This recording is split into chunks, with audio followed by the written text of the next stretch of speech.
Hey everybody, it is noon on Wednesday. I think I am 5 minutes late. Boy, time got away from me. Managed to not only get in a swim this morning, but got the hair done. So sort of the day's going better, 5 minutes late. We're doing One Witch, Too Few today. I think I'm supposed to do this one on Monday, but I did Which Way to Go. And hello, Diane. Your streak is going pretty well. So we're going to do chapter 2 from One Witch, Too Few. It's book 1 from Witch Next Door. The second book in the series, Which Way to Go, came out yesterday, about 18 hours after we hit publish. And so it's out. If you're looking for a great book to read with a fun action adventure in it and witches and a romance, we have got it for you, Lily and Romeo. So this is chapter 2 of book 1. Grab your lunch, have a seat, and relax, and we will have a good time. All right. And if you join the newsletter, there's free stories in there, and there's a new micro story you can get from the Maggie Parker series. There's all sorts of fun stuff. So make sure you join the newsletter. We have some gift packages coming up too for another new series. If you like Charmed, we've got something for you coming up. Okay, chapter 2, and reading with Diane, as usual, which is nice. All right. Wait, what? Romeo jumped to his feet and stormed across the living room to slowly peek through a bit of the window curtain. Turning back toward her, he asked, "Someone attacked you?" "Right out in the open, for every non-magical to see. Are you okay? Did they hurt you?" This time, when he returned to the couch, he didn't think twice about sitting down so close beside her that their knees touched. Lily swallowed and couldn't help the tiniest smirk. "Of course I'm okay. I can handle myself. And when he wakes up, he's not going to remember that part either." Romeo chuckled and instantly cut it short and looked embarrassed. "That doesn't surprise me at all. What'd you do to him?" "I mean, I gave him the chance to be civilized and talk it out. Not his style, I guess. He got a little too close and I hit him with a stun memory white combo." She shrugged and raised her eyebrows. His eyes were wide as he took that part in. "Of course you did. You said they're trying to keep you from the truth." "Yeah, okay." Lily shifted toward him and pulled her feet up to cross her legs on the couch. Romeo turned, his head bowed toward her. "Just like we're 9 again and telling scary stories in the dark. I need you to wrap your head around this because no one else, and I mean no one else, believes me." She stared up into his bright green eyes and let out a slow breath. "I think my mom's still alive." "Lily, I know, just listen. I promise this isn't denial or mourning or anything like that. Whatever he's about to call it, I've heard them all at this point. Her death was public, right? College of Charleston's acclaimed professor of antiquities pronounced dead. Hey, I'm so sorry I never called. No, it's not about that." Without thinking, she reached out and grabbed his hands. "Let's just call it even, okay? You thought I didn't want to come see you. I thought you didn't want me there. We were both wrong. I want to throw that under the rug." She bit her lip and studied his gaze. Romeo glanced down at her hands in his and swallowed thickly. "Okay." She removed her hands and grabbed onto her crossed ankles instead. That was a little much. "Okay, so they pronounced my mom dead. Had a big old service and everything. It was awful, by the way. Not in any way what she would have wanted, which was totally weird. And then a lawyer I've never seen before showed up at her house to read me her will. I guess you don't really need a body for either of those things." "Wasn't she a little young to write a will?" Lily shrugged. "I mean, my mom liked to prepare for everything. That part wasn't weird. But she would never write something that cut me off completely." He frowned. "Cut you off as in no inheritance or..." "No, I mean everything. Right, no inheritance. But they took our house and our cars and seized all of our accounts. Then they came through and grabbed everything of any value." She scoffed and shook her head. "Gave me a week after that to grab whatever I wanted from what was left before I was out on the streets." "That's insane." "I know. My mom wouldn't do that, Romeo. Everything she did for me.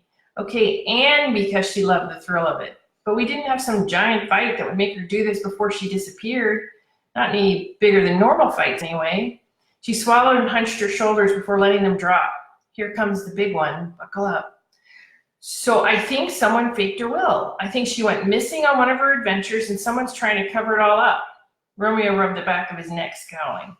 "Or she was taken." "Exactly. Oh my God, you have no idea what a relief it is to hear you say that." Only when he scooted even closer and wrapped an arm around her did she think she was going to cry. But you're not done yet. Nobody believes me, Romeo. Not her real lawyers, not her coworkers at the school. Our old neighbors pretend they don't even know me. I mean, they made everything about her death their business until I started asking for help. And I would have had the money to prove it, to find something to prove it, if that wasn't all gone too. I believe you. He dipped his head far enough to catch her attention and squeezing her shoulder and giving her a little jostle of reassurance. I knew your mom well enough to know none of it sounds like her. All the tension flooded out of her. Thank you, really. I would have gone to her lawyers again, maybe, but the only sort of proof I have is a witch in a gray suit trying to kill me with fireballs and seriously strong attacks. None of them are witches, so that's a little impossible. Right. After rubbing her arm just a little more, Romeo removed it from around her shoulder and scratched behind his ear. Why do you think he was trying to kill you? Beyond the obvious attack? Romeo just shrugged, and Lily closed her eyes to bring up the witch fight. She almost wished she could forget. For starters, he told me he was just cleaning up loose ends. You're kidding. Nope. I mean, he only said it because he thought he had me, and then I knocked him out. He obviously tried so hard not to laugh. I would have loved to see that. Lily shot him a smirk. Well, thanks. I think it bought me some time, a day at most, depending on when he wakes up. Staring at each other like this was apparently a little too intense for him. Romeo looked away and frowned. So you got rid of the guy who was trying to take you down, and you're still a little jumpy. My guess with you is that it's not just aftershock. No, I think it's more than just one guy. Sounds about right. He said we. It's the first time someone actually came at me, though, and I wasn't even doing anything. I've been running around for 2 months since the funeral trying to get anyone to believe me, and today I just... Oh my God, that's it. Lily? I knew I'd never seen that business card before. She must have put it in the photo album. Earth to Lily. Still don't know about the broken metal part, but I definitely didn't put it in that box. What were you trying to tell me, Mom? Lily Antony, snap out of it. Romeo's fingers did it for her, the harsh click of his snap coming right in front of her face. She pulled back a little, blinked at his hand, then turned to raise her eyebrows at him. What? I think this is the part where you tell me where you just went. Oh, I think I found some clues my mom left. Something she wanted me to see so I could look for her if anything happened. Yeah, that sounds like your mom. Romeo squinted at her. You sure they're clues, though? Well, the fact that I've never seen them before in our personal stuff is a start. How about the day I find them, a random witch starts throwing spells at me in a parking garage? That's too much of a coincidence. And my mom raised me on puzzles and scavenger hunts. I know what they feel like. You're going to follow the clues, aren't you? She laughed in surprise. Was that a real question? Of course I am. And you're going to take me with you. Lily frowned, glanced at the front door, then whipped her gaze right back to Romeo. No. Lily, you can't just let you get involved in this mess. You're right. She stood abruptly from the couch and paced toward the mantel over the fireplace. He's always been there for you, Lily, even when you thought he wasn't. And Romeo's literally the smartest person you know besides Mom. Slowly, she turned around to see him lounging quite comfortably, his ankles crossed on the carpet and one arm slung over the back of the couch, because he knew I'd reconsider. Okay, just for starters, you know this is probably going to be really dangerous, right? Yeah. And we might end up in a lot of trouble, or worse. 2 heads are better than 1. Romeo shifted forward to rest his forearms on his thighs. She sighed. If you don't want to come, you don't have to. I can totally do this on my own. I know. Stepping back across the living room, Lily stopped right in front of him, so he had to crane his neck up to look at her. I need you to think really hard about this, because I don't want to see you get hurt just because you feel like you have to protect me. Romeo stood slowly, rising so close in front of her that their noses almost touched. Now she had to look all the way up to hold his gaze. Have I ever lied to you, he asked. No. Do you want me to come with you? A laughing sigh escaped her when she realized the answer. Yeah. Do you trust me, Lily? I literally didn't know until we figured out that giant paperwork snafu. 100% that I'm coming with you. Finally, she nodded, squaring her shoulders in determination. Didn't know that would be such a load of either. Romeo shrugged. You know what? I think we might just be the first ever witch and werewolf team. Here's an interruption from Lois. Have you ever fought against magic? He smirked down at her, and Lily felt the heat radiating off his chest in that surprisingly tight t-shirt. Just yours, but trust me, I can take a lot. Her eyes flickered over his huge muscles as he folded his arms. I bet you can. Lily swallowed. Focus. But if you end up thinking you got in way over your head, I won't be mad at you for backing out. Romeo grinned down at her, looking entirely feral. Don't ever say that again. A shiver ran down her spine, and it wasn't out of fear. Man, he really grew up. Point taken. Leaning over the arm of the couch, he opened the drawer of the side table and pulled out a handful of silver rods. They clinked against the tabletop before she shut the drawer and picked one up. Lily watched him turn back toward the mantel.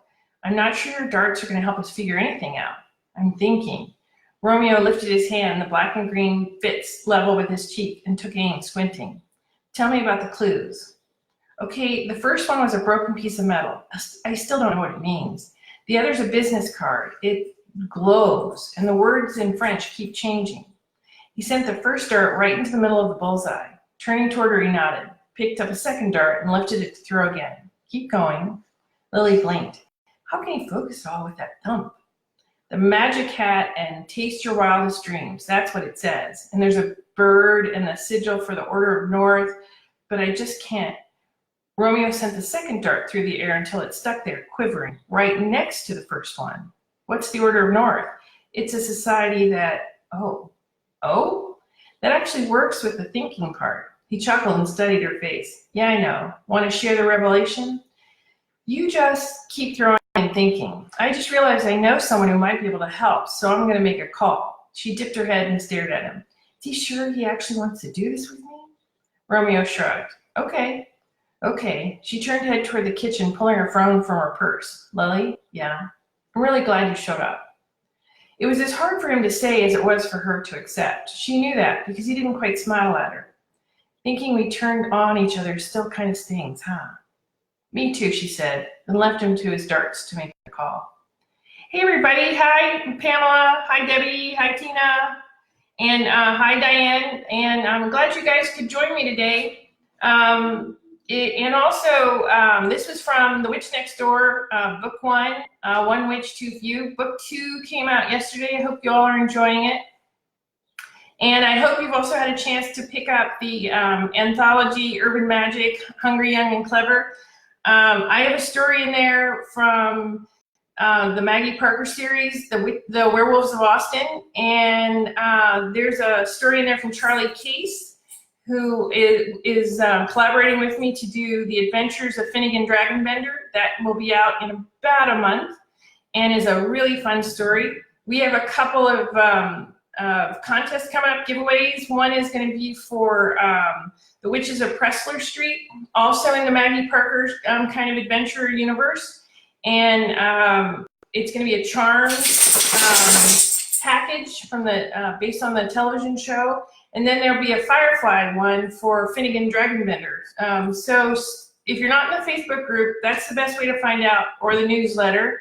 And it's a good way to get a bunch of free short stories. Hope you have a great Wednesday. And I will see you guys back here tomorrow. And also, if you have any questions, let me know. And yes, Lois thinks she's the werewolf. Lois definitely thinks she's the werewolf. I got lucky that she only barked once. And I'm glad you guys like this series. I do too. Tell your friends about it. I really appreciate it. And I will talk to you tomorrow.